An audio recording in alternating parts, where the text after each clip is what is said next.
Hey guys, welcome to my guide on Aviansies. Before we start, there's a button underneath all of my videos that opens up the timestamp side panel, and I've also listed all my Slayer guides in alphabetical order in the description. If you're assigned Aviansies, you can either kill the regular ones or Kriara. This guide focuses on the regular version, and my Kriara guide is linked in the description. Let's start with the basics. To get Aviansies assigned, you'll need to unlock Watch the Birdie from the Slayer reward shop. To access any of the God Wars dungeons, you'll need either 60 strength or agility. You'll also need to equip an item from each of the 4 gods, which we'll cover in the gear section. While it's not required, many players also complete the hard Fermentic Diary beforehand, as it causes Aviansies to drop noted adamant bars. On average, you'll receive roughly 1 adamant bar per kill, which adds up quickly. In terms of combat mechanics, Aviansies only use ranged attacks, and protection prayers will fully negate all damage. The most common method for killing Aviansies is with ranged. Magic is the second option, as air spells and powered staves perform reasonably well here. The third option is melee, which is only viable if you have a noxious halberd. Hopefully that helps with your strategy, but we'll also do some theory crafting to see how each style performs. Aviansies are mid-level monsters that are especially weak to light-ranged weapons and air spells. With base 85s and decent gear, ranged is your best option, as it offers the highest DPS. Magic is a good secondary option, especially with a harmonized or twin flame staff. Melee works too, but you'd mainly use this setup if your ranged and magic levels are low. I also wanted to test wilderness setups, and you can see that ranged is the clear winner on DPS. Magic falls off since it relies heavily on magic damage gear, and melee still holds up, and it's a solid option if you can't use a webweaver or blowpipe. Now let's build a setup for the God Wars dungeon, starting with ranged. The most important rule is that you must wear all 4 gods in your gear. The easiest way to build your setup is to follow 2 simple steps. Step 1. Start by equipping your god items. These are shown on the left side of the chart. Items highlighted in green can represent any god, which gives you extra flexibility when building your setup. Step 2. Once all your god items are equipped, you can fill the rest of your gear using the expensive columns first, then the cheap columns. If you're going to the Wilderness God Wars dungeon, the strategy changes slightly. You still need all 4 gods, but you should never risk more than 3 valuable items. So the process becomes, first, choose 3 valuables from the expensive columns, then fill the rest of your setup using the cheap columns, while still making sure you have all 4 gods equipped. One final warning for the wilderness: do not bring untradables, like a quiver or assembler. If you're using wilderness weapons, never bring more than 3000 ether, and if you're using fast weapons like darts or knives, don't bring more than 1000 ammo. Building a magic setup for the God Wars dungeon follows the exact same process. Start by equipping your 4 god items from the left side, then fill the rest of your gear using the expensive columns first, then the cheap columns. If you're going to the Wilderness God Wars dungeon, choose 3 valuables from the expensive columns first, then fill the rest of your setup using the cheap columns, while still making sure you have all 4 gods equipped.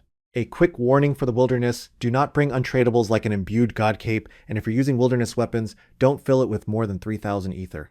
Building a melee setup for the God Wars dungeon follows the exact same process. Start by equipping your 4 god items from the left side, then fill the rest of your gear using the expensive columns first, then the cheap columns. If you're going to the Wilderness God Wars dungeon, choose 3 valuables from the expensive columns first, then fill the rest of your setup using the cheap columns, while still making sure you have all 4 gods equipped. A quick warning for the wilderness: do not bring untradables like an infernal or fire cape, as you'll have to pay a hefty fee if you get PK'd. All of these gear setups come straight from the NoBS OSRS calculator, the ultimate tool for Slayer. Test out different gear setups and see outputs like DPS, resource estimates, and task times in real time. You can easily see what untradables you can bring for a Slayer task. I created thousands of custom teleport maps for easy navigation to any monster, and things like attack mechanics, location requirements, gear recommendations, all condensed down into as few words as possible. If you're interested in trying it out, you can click the link at the top right or in the description below. Now that your armor is set up, we're now going to prepare for the Slayer task. You can click the timestamp button at the bottom to find your desired location. Let's go over the God Wars dungeon. A couple things I should mention: when you reach this northern passage, turn on protect missiles to protect yourself from the thrower trolls. Second, if this is your first time going to the God Wars dungeon, you must speak to the Dying Knight just west of the entrance. Then, using a rope on the hole permanently unlocks it for future trips. The fastest way to get there is by teleporting with any Gommel's hilt.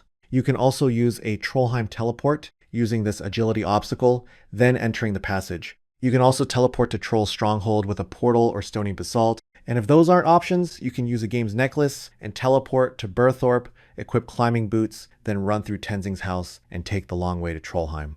Once you climb down, you'll be right in the center. Most players stick to the southern Aviansies, but with 70 ranged, you can cross over to Armadale's Eyrie using a crossbow and myth grapple. In that area, you can swap out your Bandos and Saradomin items for higher DPS gear, since only Armadale and Zamorak items are needed to keep everything non-aggressive. Before we get going, I highly recommend setting up your Quick Prayer and Runelight settings, and I provided examples that you can follow. And here are the inventory examples. In the text boxes, the items labeled in white are required, while the ones labeled in pink are optional. So here is the in-game example for the God Wars dungeon. I'll start at the top of Trollheim Mountain, that way I can show you when to use Protect Missiles, but just follow what I'm doing. Turn on Protect Missiles as we round the bend, and click north into the passage. If you use the Gommel's Hilt teleport, it brings you into the passage past the Thrower Trolls. You can turn off Protect Missiles and move the boulder or use the shortcut. Run north, and use Protect Melee as you pass the wolves. After the Making Friends with My Arm quest, you can build the fire to negate the drain effect in chilly areas. But climb down. You can speak to the Dying Knight West if this is your first time. The Aviansies are mostly southwest. Use your stat boosting items and the optional prayer regen potion, activate your quick prayers, turn on auto retaliate, and choose rapid or aggressive styles on your weapon. Attack a whole bunch, then sit back and relax. All you have to do is keep your prayer points and potions topped up. As mentioned earlier, with 70 ranged and a crossbow plus myth grapple, you can access Armadale's Eyrie. Once there, swap your Bandos and Saradomin items for higher DPS gear. Now let's go over the Wilderness God Wars dungeon. The fastest way to get there is by using a Wilderness Obelisk if you have the Hard Wilderness Diary complete. Another fast way is by using a Cemetery teleport. You can also use a Dariak teleport, or you can use a Burning Amulet to the Bandit camp. Once you enter, you can take any of the passages to enter the dungeon. You can find the Aviansies in the northwest corner.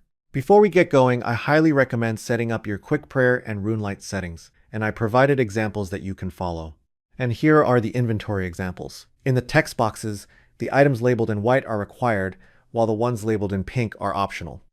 Now that we're all set up, let me show you an in-game example. Let's go ahead and enter the dungeon and take either passage. Then enter the crevice to enter the main area. The Aviansies are in the northwest corner. Use your stat boosting potions, activate your quick prayers, turn on auto retaliate, and choose rapid or aggressive styles on your weapon. Attack a whole bunch, then sit back and relax. Only thing you have to do is top up your potions and have your mouse hovered over your one-click teleport. If you turned on player indicators on Runelight, you'll see their name on the minimap and you can teleport immediately. And that's everything. If you found the video helpful, please leave it a like and subscribe to the channel. And if you have any thoughts or suggestions, let me know in the comments below. Thanks for watching, and I'll catch you guys in the next one.